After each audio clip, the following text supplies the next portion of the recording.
بسم اللہ الرحمن الرحیم اللہم صلی علی سیدنا و مولانا محمد و اصحاب سیدنا و مولانا محمد وبارک وسلم۔ السلام علیکم ورحمۃ اللہ وبرکاتہ۔ انتہائی محترم ناظرین و سامعین، ARYQ ٹی وی پر حیات صحابہ رضی اللہ تعالیٰ عنہم کے پر نور پروگرام میں میں ہوں آپ کا میزبان قاری محمد یونس قادری۔ الحمدللہ ثم الحمدللہ، خالق کائنات کے کرم سے ہم اس پروگرام میں ان عظیم ہستیوں کا ذکر کرتے ہیں کہ جن کو خالق کائنات نے امام کائنات کے ذریعے صلی اللہ علیہ وسلم کے ذریعے جن کا تزکیہ فرمایا، جن کے معلم اور مربی مصطفیٰ ہیں، جو میرے آقا کریم کے زیر سایہ جنہوں نے تربیت حاصل کی، اس آقا کے زیر سایہ جو یزکیہم کی شان والے آقا ہیں، تو آپ اندازہ کریں کہ وہ کتنے پاک ہوں گے وہ اصحاب رسول جن کی تربیت دربار مصطفیٰ میں ہوئی۔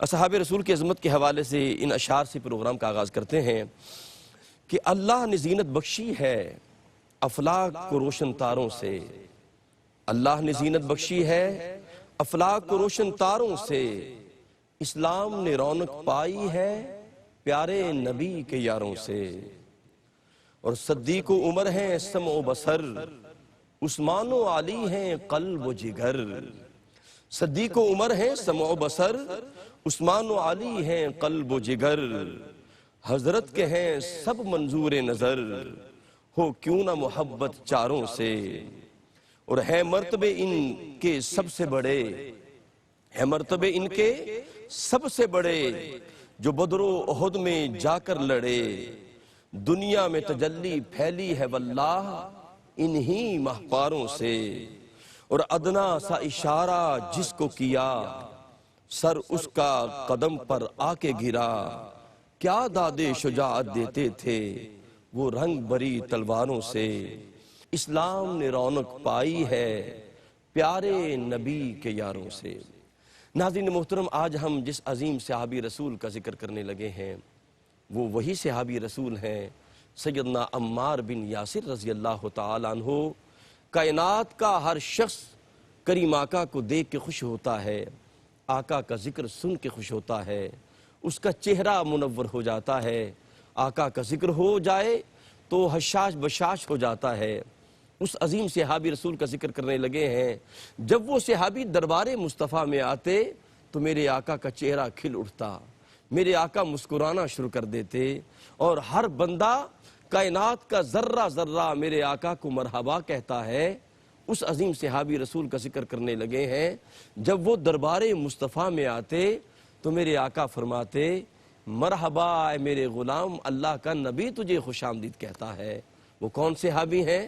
سیدنا عمار بن یاسر رضی اللہ تعالیٰ عنہ، اور اس حسین ذکر کے لیے ہمارے ساتھ ہمیشہ جلوہ فرما ہوتے ہیں عالم اسلام کی عظیم علمی شخصیت، جن کے سامنے لاکھوں طلباء نے ذہنی تلمذ طے کیا، اور بڑے بڑے مساجد، بڑے بڑے مسلک اور بڑے بڑے ممبروں پر ان کے پڑے ہوئے جو شاگرد ہیں وہ مسند علم پر جلوہ فرما ہیں، اور کریم آقا کا خاص کرم ہے، ان کا جو تعلق ہے وہ خیرکم من تعلم القرآن وعلم سے ہے، یعنی وہ بہترین لوگ جو پڑھتے اور پڑھاتے ہیں۔ جلوہ فرما ہے حضرت علامہ مولانا مفتی محمد طاہر تبسم قادری صاحب۔ السلام علیکم ورحمۃ اللہ وبرکاتہ۔ وعلیکم السلام ورحمۃ اللہ وبرکاتہ۔ مفتی صاحب کی بلا آپ کو خوش آمدید کہتا ہوں۔ بہت شکریہ، بہت شکریہ۔ مفتی صاحب، آپ کا جو پچھلا پروگرام ہوا سیدنا عمار بن یاسر رضی اللہ تعالیٰ، پوری دنیا سے ٹیلی فون آئے، یقین کریں آج بھی میں اسی نشے میں ہوں۔ کیا حسین ذکر ہے، اور ذکر کیوں نہ حسین ہو کہ کریم آقا ان کا ذکر کر کے خود میرے آقا خوش ہوتے تھے، اور وہ دعاؤں کا مرکز تھے۔ میرے آقا نے ان کے لیے بے تحاشا دعائیں انہیں عطا فرمائیں، اور صرف انہیں نہیں بلکہ ان کے پورے خاندان کو جنتی قرار دیا۔ میں چاہوں گا جہاں سے آپ نے بات شروع کی تھی پچھلے پروگرام میں، پھر اختتام کیا، وہیں سے آگے سیدنا عمار بن یاسر کا ذکر آپ جاری فرمائیں۔ بسم اللہ جی، کیا فرمائیں گے؟ حامداً و مصلیٰ، اما بعد فاعوذ باللہ من الشیطان الرجیم، بسم اللہ الرحمن الرحیم۔ حضرت سیدنا ابو الیقظان عمار بن یاسر رضی اللہ تعالی عنہ اور آپ کے خاندان کی جو قربانیاں ہیں اسلام کے لیے، اللہ اکبر، جس انداز میں انہوں نے تکالیف کا سامنا کیا، جس انداز میں شہادتیں پائیں، اللہ اکبر، آپ نے، آپ کے بھائی نے، آپ کی والدہ نے، آپ کے والد ماجد نے بلکہ شہادت کا دروازہ آپ کی والدہ نے کھولا.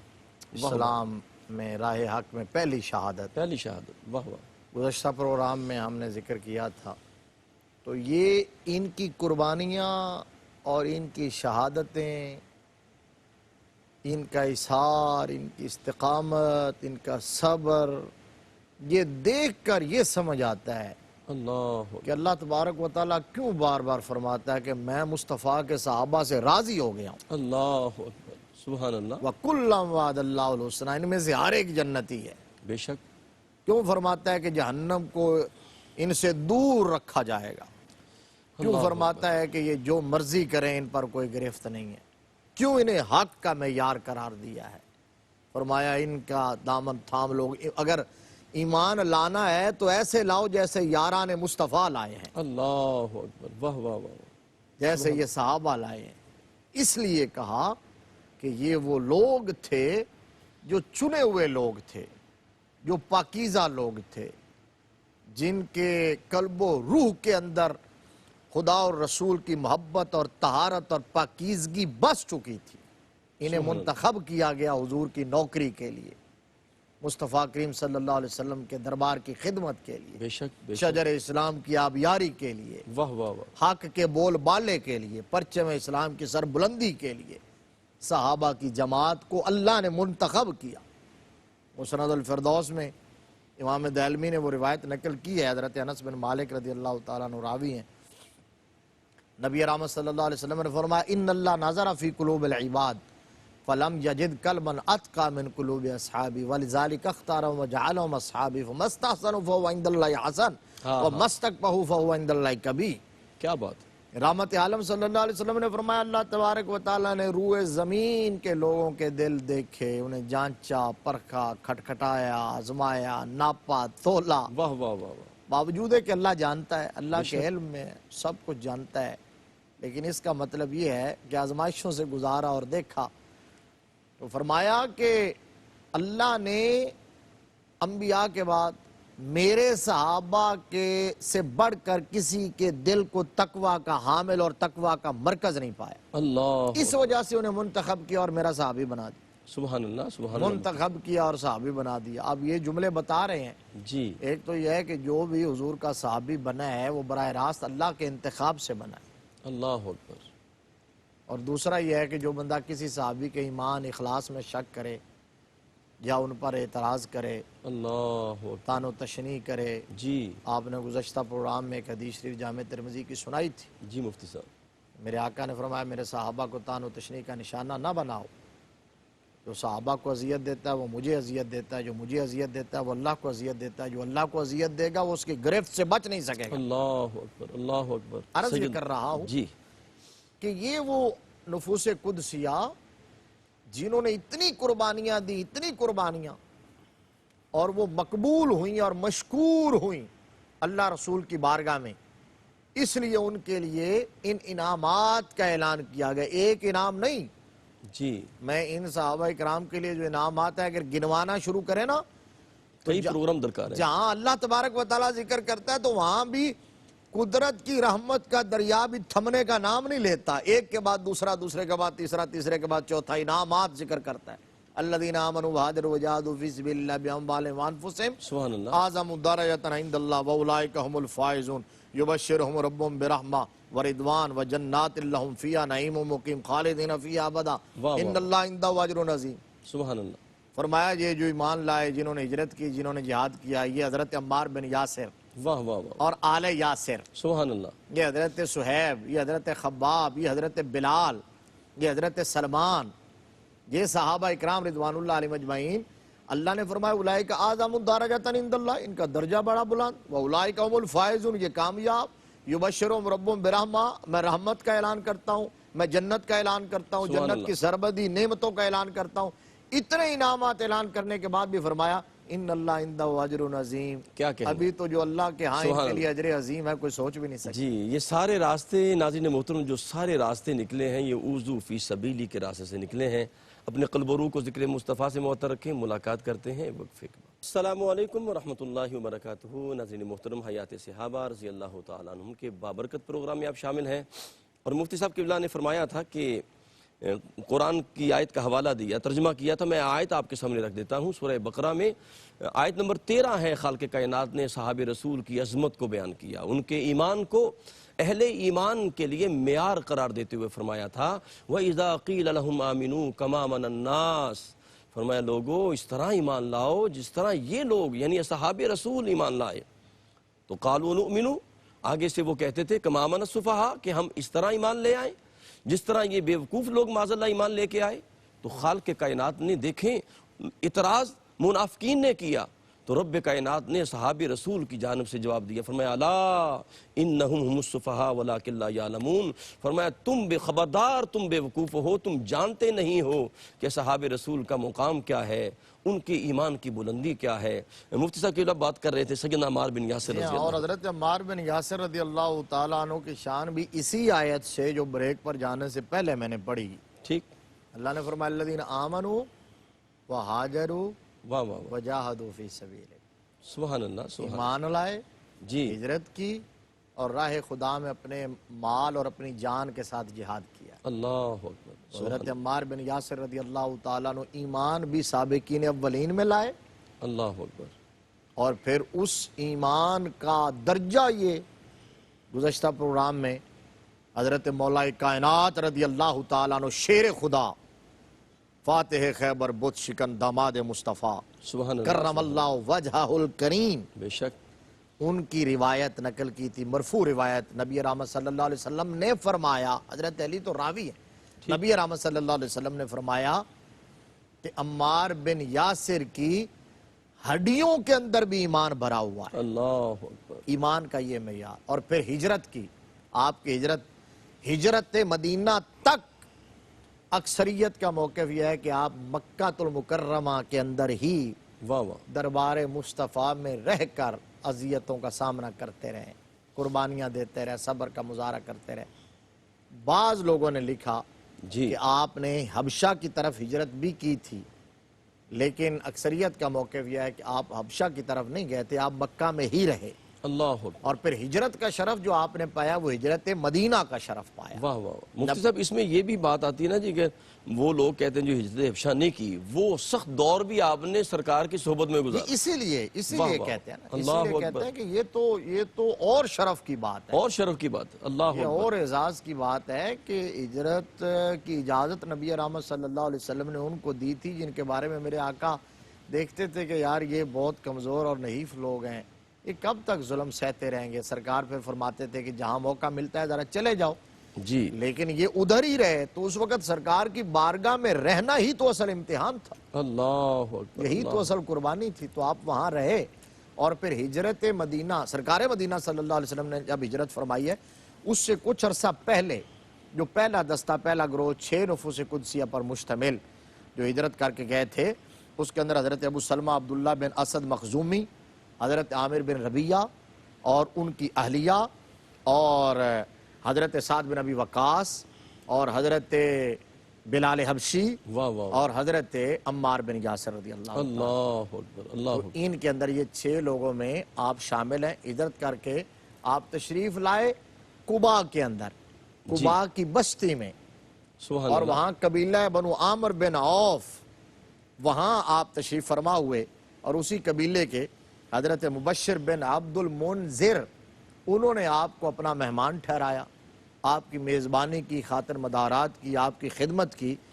آپ قباء کی بستی میں قبیلہ بنو عامر بن عوف کے درمیان اس وقت تک تشریف فرما رہے جب تک کہ تاجدار مدینہ کی آمد نہیں ہوگی۔ اللہ اکبر، سبحان اللہ، نبی رحمت صلی اللہ علیہ وسلم بھی قباء میں ہی تشریف لائے، جی، آپ نے ہی قباء ہی کو پہلے شرف بخشا، اور قبیلہ بنو عامر بن عوف نے ہی آپ کو ویلکم کیا۔ ٹھیک، حضور صلی اللہ علیہ وسلم وہاں تشریف فرما ہوئے، اور وہاں میرے آقا کریم صلی اللہ علیہ وسلم نے سب سے پہلی مسجد تاریخ اسلام کی جو پہلی مسجد ہے، مسجد قباء، مسجد قباء شریف کی بنیاد رکھی۔ سبحان اللہ، سبحان اللہ، آقا کریم صلی اللہ علیہ وسلم نے مسجد قباء کی بنیاد رکھی، اس کی بنیادیں اٹھائیں، تعمیر شروع فرمائی۔ جی، تو جو اس وقت حضور کے غلام تھے جو ہجرت کر کے آئے تھے وہ بھی اور انصار سب مل کر مسجد بنا رہے تھے، اور حضرت عمار بن یاسر رضی اللہ تعالی عنہ کا جوش و خروش دیدنی تھا۔ اللہ اکبر۔ آپ چونکہ بڑے دراز قد اور طاقتور اور توانا اور وجیح شخص تھے، تو جس قدر اللہ تبارک و تعالیٰ نے آپ کو صحت اور توانائی عطا کی تھی، اسی جوش و جذبے کے ساتھ آپ دربار رسالت کی خدمت بھی کیا کرتے تھے، مشن نبوت میں آپ حصہ لیا کرتے تھے، سبحان اللہ۔ ہر کام کے اندر بڑھ چڑھ کر فرنٹ لائن پہ نظر آتے تھے۔ جی تو آپ کا جوش و خروش دیدنی تھا۔ اور مستدرک کے امام حاکم کی روایت تو یہ ہے، امام حاکم نے مستدرک میں، کہ مسجد قباء کی تعمیر کے لیے جو پتھر تھے وہ سارے کے سارے حضرت عمار بن یاسر نے اکٹھے کیے تھے۔ اللہ اکبر، واہ واہ، یہ اعزاز بہت یہ اعزاز بہت بڑا۔ اور پھر کہا کہ مسجد قباء شریف کی تعمیر کا جو اکثر کام تھا وہ بھی حضرت عمار بن یاسر نے کیا۔ واہ واہ، صحابہ اکرام معاورت فرماتے رہے، کیا کہنے، کیا لیکن حضرت عمار بن یاسر۔ اور پھر یہ اس بات سے بھی نظر آتا ہے، اس بات میں حقیقت اور حقانیت اور صداقت، کہ اس کے بعد جب حضور صلی اللہ علیہ وسلم قباء کی بستی سے اترے اور مدینہ شریف میں تشریف لائے اور وہاں نزول اجلال فرمایا، حضرت ابو ایوب انصاری رضی اللہ تعالیٰ عنہ کے گھر آپ نے قیام فرمایا، سبحان اللہ، وہاں مسجد نبوی شریف کی تعمیر کا آغاز ہوا۔ واہ واہ، بڑی لطف کی بات ہے، مسجد نبوی شریف کی جب تعمیر کا آغاز ہوا تو صحابہ اکرام بھی حصہ لے رہے تھے، اور خود اللہ کے پیارے محبوب صلی اللہ علیہ وآلہ وسلم بنفس نفیس فزیکلی واہ واہ، مسجد نبوی شریف کی تعمیر میں حصہ لے رہے تھے۔ سرکار خود پتھر اٹھاتے تھے، اللہ، صحابہ اکرام رضوان اللہ علیہ اجمعین ہاتھ جوڑتے، واہ واہ واہ واہ واہ، روتے، سبحان اللہ، درخواست کرتے، آقا ہم خدام، ہم نوکر، جی ہم آپ کے چاہنے والے، ہم غلام، کام کرنے والے اتنے موجود جو ہیں، تو آپ تشریف فرما ہوں اور دیکھتے جائیں اور ہدایات دیتے جائیں۔ تو نبی رحمت صلی اللہ علیہ وسلم فرماتے تھے، نہ، فرمایا جس طرح تمہیں رب کی بارگاہ سے اجر کی ضرورت ہے، محمد عربی صلی اللہ علیہ وسلم کو بھی رب کی واہ بارگاہ واہ سے واہ، اجر کی مفتی صاحب، ضرورت ہے۔ سبحان اللہ، سبحان اللہ، اور آقا کریم صلی اللہ علیہ وسلم اس وقت خود وہ اشعار بھی پڑھتے تھے، جی جی، آپ وہ ہم نے سنا ہے، لیکن میں اس وقت جو بات کرنا چاہ رہا ہوں، وہاں حضرت عمار بن یاسر کی کیفیت یہ تھی کہ دوڑ دوڑ کے اور بڑھ چڑھ کر لوگ، حضرت ابو سعید خدری رضی اللہ تعالیٰ عنہ کہتے ہیں کہ باقی صحابہ ایک ایک پتھر اٹھا کے لاتے تھے، حضرت عمار بن یاسر دو دو اٹھا کے لاتے، اللہ اکبر، سبحان اللہ، کیا جذبہ، کیا سبحان جذبہ اللہ، تھا۔ واہ واہ واہ، اور وہاں حضرت عمار بن یاسر کی زبان پر جملے پتہ کیا ہوتے تھے، رجز کیا پڑھتے تھے، یعنی کام کرتے ہوئے جس طرح جوان جاتے ہیں جناب، بھاگ رہے ہیں، پتھر اٹھا رہے ہیں، اینٹیں لا رہے ہیں، گارا جو چیزیں ہیں کام کر رہے ہیں، اور ساتھ میں اشعار پڑھ رہے ہیں۔ اشعار یہ پڑھتے تھے، نحن المسلمون نبنی المساجد۔ اللہ اکبر، واہ واہ واہ، یہ جملہ امت کے لیے بہت بڑا درس اور بہت بڑا پیغام ہے، اور پورا پیکج ہے اس کے اندر۔ ٹھیک، نحن المسلمون نبنی المساجد۔ بے شک، حضرت عمار بن یاسر کہتے تھے، بھائی ہم مسلمان ہیں، جی، حضور کے غلام ہیں، اور ہم مسجدیں بناتے ہیں، سبحان اللہ، سبحان اللہ، ہم مسجدیں تعمیر کرتے ہیں۔ مسلمان جہاں بھی جاتا ہے، نبی رحمت قباء میں پہنچے مسجد بنائی، پہلا کام، مدینہ شریف میں آئے مسجد بنائی، سبحان اللہ، اصحاب کہف کا مزار جب تدفین ہوئی تو ساتھ مسجد بنائی۔ واہ واہ، یہ اسلام سے پہلے کی تاریخ ہے۔ حضور داتا صاحب لاہور تشریف لائے تو مسجد بنائی، خواجہ صاحب نے ڈیرا لگایا تو مسجد بنائی۔ جی، جس اللہ کے ولی، بزرگ، جس نبی، جس صحابی، تابعی کو جہاں جانے کا موقع ملا ڈیرا لگایا تو اللہ کا گھر بنایا ہے۔ واہ واہ واہ واہ، سبحان اللہ، اب صرف اپنا گھر، اپنی کوٹھی، اپنا بنگلہ، اپنے محلات تعمیر کرنے میں نہیں لگے رہے۔ حضرت عمار بن یاسر رضی اللہ تعالیٰ عنہ نے ساری زندگی اپنا گھر نہیں بنایا تھا، جی، سمجھ آئی آپ؟ واہ واہ واہ، اتنی قربانیوں کے باوجود واہ واہ واہ، آپ نے اپنا گھر نہیں بنایا تھا۔ اور حضرت عبداللہ بن مسعود رضی اللہ تعالیٰ عنہ، انہوں نے اپنا گھر بنایا آخر میں، اور حضرت عمار بن یاسر کو دکھانے کے لیے لے گئے کہ آؤ ذرا میرا گھر دیکھو۔ حضرت عبداللہ بن مسعود بھی بڑے فقیہ اور جلیل القدر صحابی اور زاہد صحابی، واہ واہ واہ، سبحان اللہ۔ حضور کے مدرسے کے طالب علم اور حضور کے خادم خاص، وہ بھی پڑھنے پڑھانے والے، لیکن گھر بنایا جس طرح بھی بنا لیا، کوشش سے دکھانے کے لیے لے گئے نا۔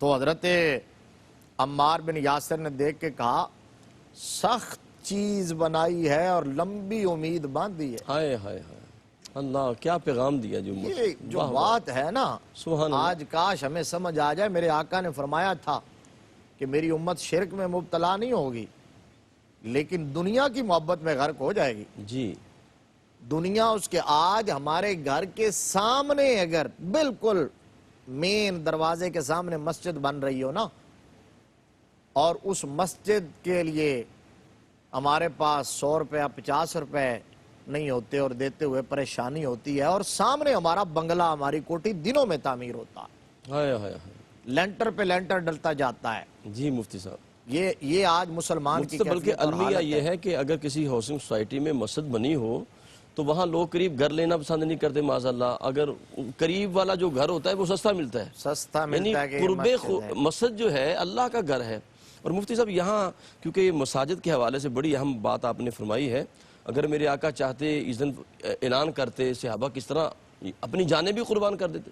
سیدنا سلمان علیہ السلام نے مسجد کا حکم دیا، چاہے وہ ٹیکے لگا کے جنات کو حکم دیا آپ نے، لیکن کریم آقا خود گارا اٹھا رہے ہیں، پتھر اٹھا رہے ہیں۔ بالکل، واہ واہ واہ، یہ حضرت ابراہیم خلیل اللہ علیہ السلام، حضرت اسماعیل ذبیح اللہ علیہ السلام اپنے ہاتھوں سے سارا اللہ کا گھر تعمیر کر رہے ہیں۔ یہ بتانا تھا کہ یہ تو نبوت کا کام ہے، واہ واہ، اس کے اندر بے شمار باتیں ہیں۔ اب ایک تو یہ آج جو مسجد سے دور بھاگنے کی کوشش کرے گا، اللہ نہ کرے وہ پھر جنت سے اتنا ہی دور ہوگا۔ ایسے مفتی صاحب جو مسجد کے قریب رہنا پسند نہیں کرتا۔ جی یہاں تو ایک کسی شخص نے گھر بنایا تھا اور اپنے پیر و مرشد کو لے کے آیا اور کہا جی میرا گھر دیکھ جائیں۔ تو انہوں نے آئے اور وزٹ کرتے ہوئے ایک روشن دان دیکھا تو کہا یہ کیوں رکھا ہے؟ اس نے کہا جی یہ وینٹیلیشن کے لیے، صحیح، تاکہ روشنی اور ہوا کا اہتمام ہو جائے۔ فرمایا بندہ خدا اگر تو یہ نیت کرتا کہ یہاں سے اذان کی آواز آ جائے اللہ اکبر، تو روشنی اور ہوا نے تو آنا ہی آنا تھا، تیری یہ نیت عبادت بن جاتی۔ واہ واہ، لوگ گھر قریب لیتے تھے، ہم مسجد میں جانا آسان ہو، اذان کی آواز آ جائے۔ سبحان اللہ سبحان اللہ۔ مفتی صاحب مزید اس پہ بات کریں گے، اور مفتی صاحب کی گفتگو کا حاصل یہ ہے ناظرین محترم کہ جو بندہ اللہ کے گھر کی تعمیر کرتا ہے وہ ادھر دنیا میں اللہ کا گھر بنا رہا ہوتا ہے، ادھر جنت میں رب کائنات اس کا گھر تعمیر کر رہے ہوتے ہیں۔ ہمارے ساتھ رہیے، قلب و روح کو ذکر مصطفیٰ سے معطر رکھیں۔ ملاقات کرتے ہیں ایک وقفے کے بعد۔ اللہ السلام علیکم ورحمۃ اللہ وبرکاتہ۔ ناظرین محترم، حیات صحابہ حسین پروگرام الحمدللہ آپ اس میں شامل ہیں، اور ہماری خوشبختی ہے حضور قبلہ حضرت علامہ مولانا مفتی محمد طاہر طبسم قادری صاحب جلوہ فرما ہے، اور حسین گفتگو ہو رہی ہے، قرآن و حدیث کا نور یقین کر نکلنا شروع ہو جاتا ہے۔ حضور قبلہ مفتی صاحب جب بات کرتے ہیں اور عظیم صحابی رسول کا ذکر ہے، وہ صحابی کیا کہنے جنہیں تکلیف ہوتی ہے تو میرے مصطفیٰ علیہ السلام اس کے جسم پر اپنا ید اللہ والا ہاتھ پھیرتے۔ واہ واہ، کریم آقا علیہ السلام جسے پیار کرتے ہیں، جس کی پوری آل کو جنت کی خوشخبری دی، اور کریم آقا علیہ السلام نے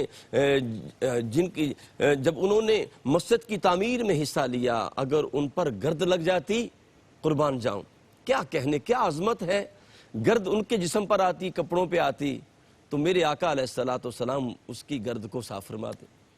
کیسے عظمت رب کائنات نے ان کو عطا فرمائی۔ یہ ان خوش نصیبوں میں شامل ہے کہ جس طرح سیدنا علی شیر خدا کرم اللہ وجہ الکریم اگر سوتے تو جگانے مصطفیٰ آتے، جناب خوراک دینے کے لیے مصطفیٰ آتے، اگر وہ روٹھ جاتے تو منانے مصطفیٰ آتے، تو اسی طرح اگر ان کے کپڑے پہ گرد لگا تو کریم آقا جب سیدنا علی شیر خدا کے کپڑوں پہ ایک مرتبہ جب گرد لگی تھی تو کریم آقا نے جھاڑ کے کہا تھا، ابو تراب کہا تھا نا، یاد ہے نا ناظرین محترم؟ تو کریم آقا نے جس طرح حضرت علی شیر خدا کے کپڑوں کو جھاڑا تھا اور ابو تراب کا لقب عطا کیا تھا، ان کے کپڑوں پر جب گرد لگی تو میرے آقا نے اپنے ہاتھوں سے جھاڑا۔ مفتی صاحب کیا فرمائیں گے؟ جی سبحان اللہ، بڑی خوبصورت بات، اور میں تو اس جملے سے آگے ہی نہیں نکل پا رہا کہ نحن المسلمون نبنی المساجد۔ واہ واہ واہ واہ، سبحان اللہ۔ قرآن پاک میں اللہ تبارک و تعالیٰ نے فرمایا، یہ اس آیت کی طرف اشارہ ہے کہ انما یامر مساجد اللہ من آمن باللہ والیوم الاخر، اللہ تبارک و تعالی ما کان للمشرکین ان یعمروا مساجد اللہ شاہدین علی انفسہم بالکفر، 2 آیتیں مسلسل ہیں یکے بعد دیگرے۔ فرمایا مشرکوں کا کام نہیں ہے مسجد تعمیر کرنا، مسجد تعمیر کرنا اہل ایمان کا کام ہے۔ جی تو اب جو بندہ مسجد کی تعمیر کرتا ہے، خود بناتا ہے، تعمیر میں حصہ لیتا ہے، محبت سے شریک ہوتا ہے، یہ اس بات کی گارنٹی ہے کہ وہ صاحب ایمان ہے، اللہ، یہ اس بات کی گارنٹی ہے وہ صاحب ایمان اور ہے۔ جو ایمان والا ہو کر اگر تعمیر میں حصہ نہیں لیتا تو اس کے اندر شرکیہ اعمال میں سے ایک عمل داخل ہو گیا۔ اس کو غور کرنا چاہیے، غور کرنا اپنی خبر کرنی چاہیے، اپنے دل کا جائزہ لینا چاہیے۔ اور حضرت ابراہیم علیہ السلام، حضرت اسماعیل علیہ السلام، حضرت زکریا علیہ السلام، یحییٰ علیہ السلام، سلیمان علیہ السلام، نبی رحمت صلی اللہ علیہ وسلم، یہ سارے انبیاء کرام کے واقعات مسجد کی تعمیر کے حوالے سے، خدمت کے حوالے سے اس لیے موجود ہیں کہ بھائی یہ کسی صرف مولوی کا کام نہیں ہے، صرف خادم مسجد کا کام نہیں ہے کہ تم تنخواہ دے کے فری ہو جاؤ اور پھر آ کے اس پر روب جھاڑتے رہو کہ صفیں سیدھی کیوں نہیں کی، ٹوٹیاں صاف کیوں نہیں ہوئی، واش روم کیوں نہیں صاف ہوئے۔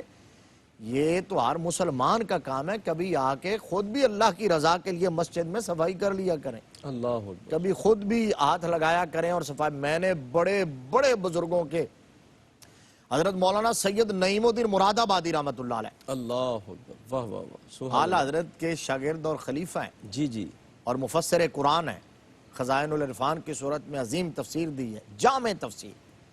تو کوئی بندہ ان سے ملنے کے لیے آیا مسجد میں اور اس نے کہا جی میں نے سید صاحب کو ملنا ہے، تو کہا کہ جی حجرے میں بیٹھے میں بلا کے دیتا ہوں۔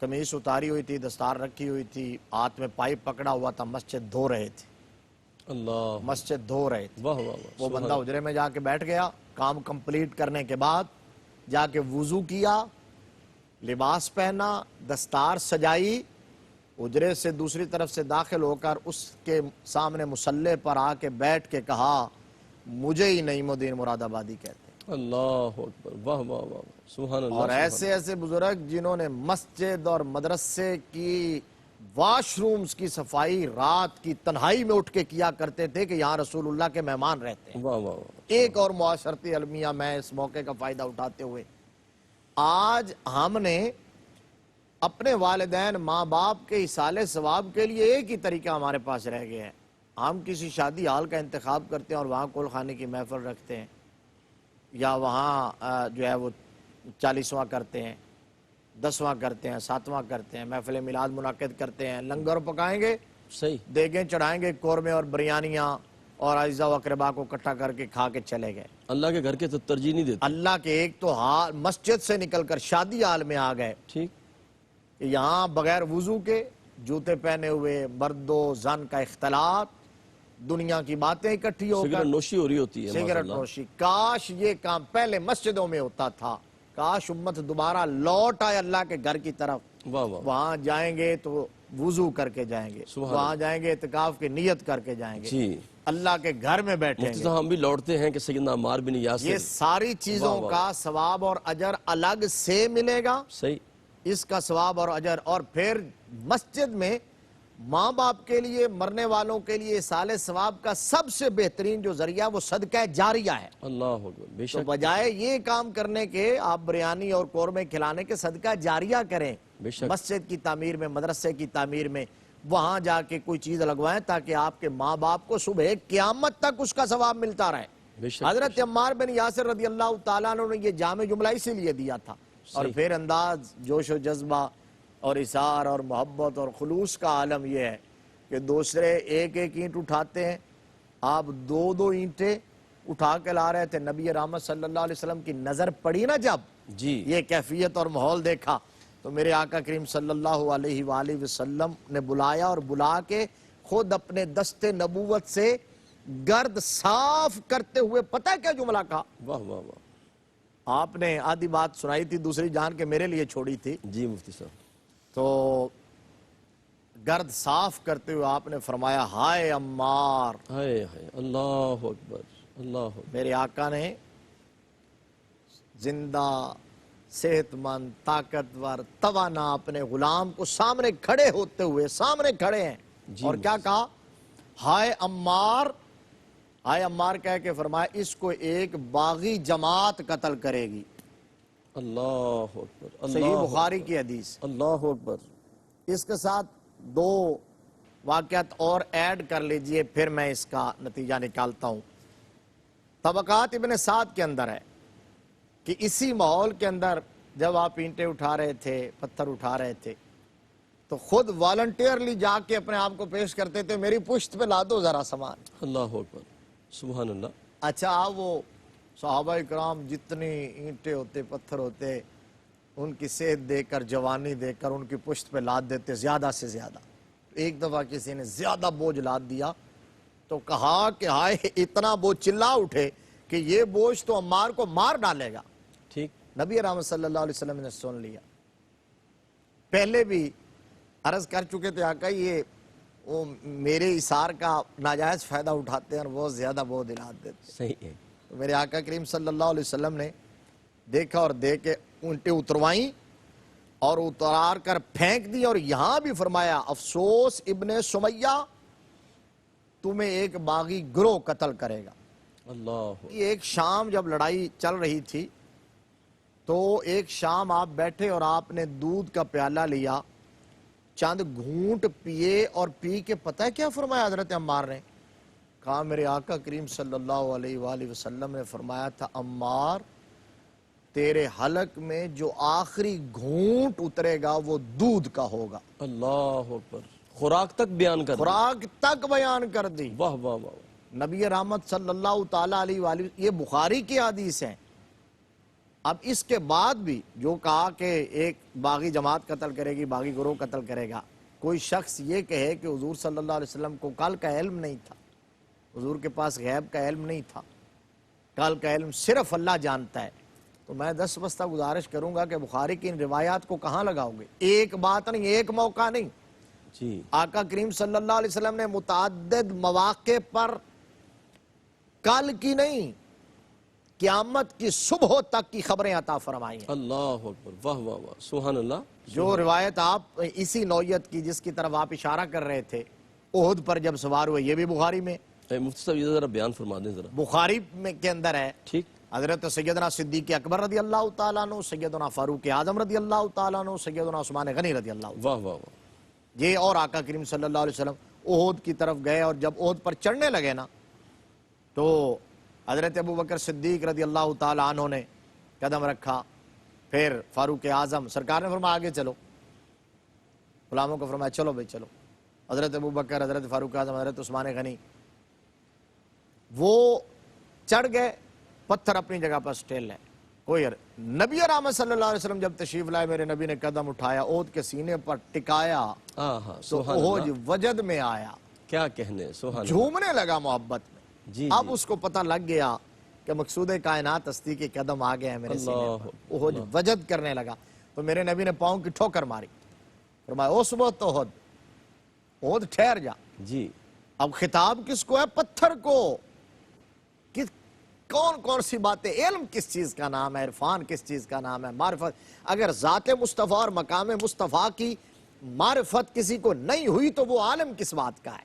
اللہ اکبر، جس کو پتھر کو خطاب کر رہے ہیں، اور پتھر سن بھی رہا ہے، سمجھ بھی رہا ہے، اور حکم مان بھی رہا ہے، عمل بھی کر رہا ہے۔ اس وہ تو احد ٹھہر جا، فوراً ٹھہر گیا، ایک لمحہ تاخیر نہیں کی۔ میرے نبی نے فرمایا تو جانتا ہے فَإِنَّ عَلَيْكَ نَبِيٌّ وَصِدِّيقٌ وَشَهِيدًا، تجھ پر ایک نبی ہے، ایک صدیق اور دو شہید ہیں۔ اب وہ دو شہید کس کو کہا تھا حضور نے؟ ایک نبی ہے اور ایک صدیق ہے، یہ تو ٹھیک ہے، حضور اللہ کے نبی ہیں، صدیق اکبر ہیں، دو شہید ہیں، عثمان غنی زندہ کھڑے ہیں، فاروق اعظم زندہ کھڑے ہیں، سامنے ہیں، موجود ہیں، حضور کی ظاہری حیات میں میرے آقا کہہ رہے ہیں یہ دو شہید ہیں۔ انہوں نے یہ نہیں کہا کہ آپ کیا فرما رہے ہیں، سانو انہیں نہ مارنا ہے۔ شہادت ہے مطلوب و مقصود مومن، نہ مال غنیمت نہ کشور کشائی۔ وہ خوش ہوئے، میرے آقا نے بشارت دی، اور یقین کامل تھا کہ کائنات کا نظام بدل سکتا ہے، میرے نبی کا فرمان نہیں بدل سکتا۔ حضرت عمار بن یاسر کو جو میرے آقا نے کہا تھا تمہیں شہادت ملے گی، شہادت کا بھی یقین تھا، اور جب آخری گھونٹ پی رہے تھے تو یہ بھی یقین تھا میرے آقا کے فرمان کے مطابق یہ میری زندگی کی آخری خوراک ہے، اس کے بعد میں زندہ نہیں رہوں۔ کیا کہنے مفتی صاحب قبلہ، اللہ آپ کو سلامت رکھے، اللہ آپ کا سایہ قائم رکھے۔ ناظرین محترم، کریم آقا علیہ السلام کا علم پاک جو ہے، کیا کہنے، حضور قبلہ مفتی صاحب نے جس طرح بیان فرمایا، بدر کے موقع پر بھی کریم آقا علیہ السلام نے ایک رات پہلے اپنے ہاتھ میں چھڑی تھی اور نشان لگائے تھے، فرمایا یہاں ابو جہل مرے گا، یہاں عتبہ ہے، یہاں شیبہ ہے، فلاں فلاں فلاں، یہاں فلاں کافر مر کے واصل جہنم ہوگا۔ تو حضرت عمر فاروق فرماتے ہیں کہ جب ہم معرکہ بدر بپا ہو گیا تو بعد میں ہم نے دیکھا تو 1 انچ بھی، 1 بالشت بھی کوئی دائیں بائیں نہیں تھا، جدھر میرے آقا نے نشان لگایا تھا وہ وہیں واصل جہنم پڑا ہوا تھا۔ سیدنا عمار بن یاسر کا حسین ذکر جاری ہے، اس پہ ہم بات کریں گے انشاءاللہ اگلے پروگرام میں۔ حضور قبلہ مفتی صاحب کا شکریہ ادا کرتے ہوئے اپنے میزبان قاری محمد یونس قادری کو اجازت دیجیے۔ السلام علیکم ورحمۃ اللہ وبرکاتہ۔ ناظرین، اگر آپ ایسی ہی مزید ویڈیوز دیکھنا چاہتے ہیں تو ہمارا ARYQTV کا چینل سبسکرائب کیجئے اور بیل آئیکن کا بٹن دبانا نہ بھولیے تاکہ آپ سے کوئی پسندیدہ پروگرام مس نہ ہو جائے۔